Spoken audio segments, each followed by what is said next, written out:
for your help, okay? Are you willing to help me? Yes. Great, okay. So, right here, what is this? Come on, anyone.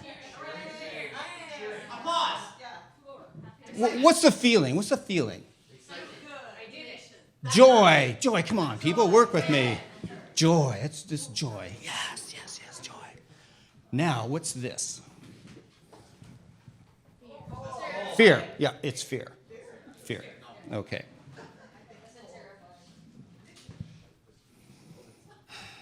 This is where we spend most of our time. This is our ordinary life. We have a lot of wanting. We have glimpses of joy, but this is where mostly we stay. But we want to be up there. We want to be in joy. The challenge is we have to cross the line of our fear.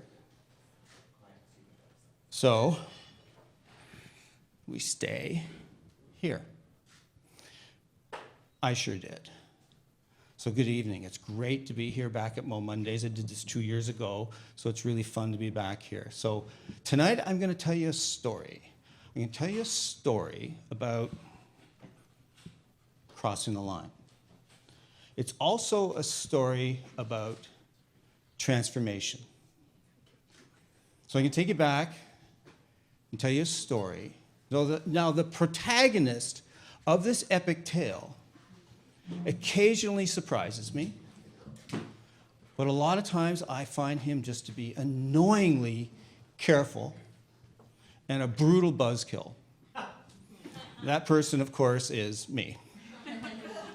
Now, you see, when I was a kid, I was a performer. I was a grade A ham. In elementary school, I was the lead in all the school plays, or at least I wanted to be.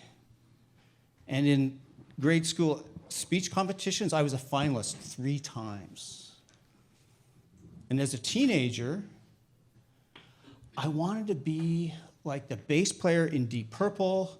I wanted to sing like Paul McCartney, and I wanted to, dress like Jimi Hendrix. And for those of you who are less than 100 years old, Deep Purple is a rock group. It's not a shade of lipstick. Just want you to know that. Okay. So I actually did play bass. I played bass in some high school bands and some in university, and I actually got so enraptured in rock music, reading about it, that I became a music journalist. I had the dream job. I interviewed David Bowie, U2, Pink Floyd. It was an amazing, amazing job. And as I got into it, as my career developed as a journalist, as in music, and then I got into writing about golf, which is another pretty cool job. And then I got into being a PR guy and a husband, and that performer part of me just kind of retired. Because now I was a professional. I was a husband, a father. I was negotiating contracts, executing strategies, making coin, a put-together professional. And then I went into PR, and I didn't really, I mean, it was fun for a while. I was making some good money, but at a certain point, I just realized I didn't want to be the best PR guy in the world.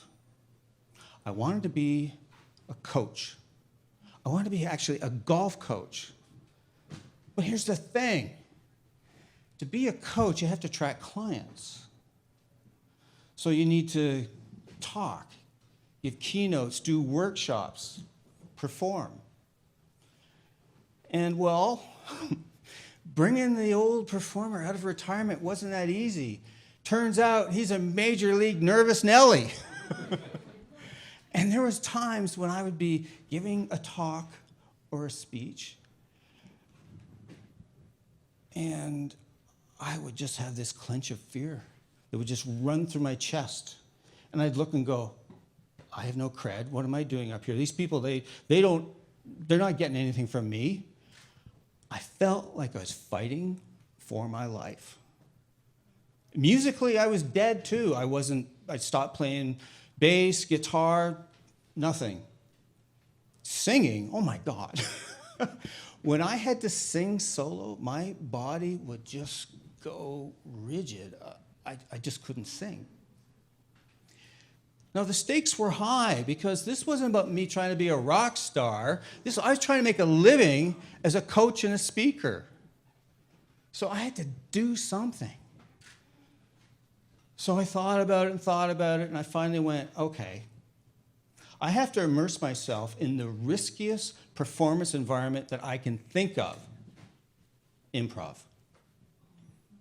So I started taking classes at the Making Box just down the street.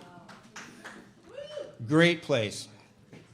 So improv was a lot of fun, but it's also scary as hell. But I realized that what I needed to do was to be like a firefighter. As opposed to running away from what scared me, I needed to run towards it. And when I did, I just had a little bit more freedom, a little bit more fun. But musical improv? Oh my God. Terrifying. Every time I had to sing solo, I would just go all rigid and I'd warble off tune and oh my God. But I was trying. So in my fourth level of improv, we were getting ready for our public showcase for our family and friends and yes, some public. And our instructor, Haley Kellett, was looking for volunteers for something called Irish Drinking Song. Now, maybe it has to do with my name being O'Connor, but it was like an out-of-body experience. My arm went up, and Haley goes, "Yes, Tim!" I go, "Oh my God, what have I done? Oh, geez." So the night of our showcase comes, and we're waiting with the people who are going to participate in this thing. And this must have been what Frodo felt like at the gates of Mordor. Just like that. Or Harry Potter with his puny little wand dealing with Lord Voldemort. Oh my gosh. Well, well, they call our name. The lights go on. I cross the line, onto stage. I opened my mouth. Words came out. And I went, "Hi-dee-di-dee-di-dee-di-dee-di-dee-di." I went to the bakery to get myself a cake. And back and forth it went with our improvisers. They're singing, I'm singing, and then next thing it's over. And they jump off the stage. My heart was pounding out of my chest.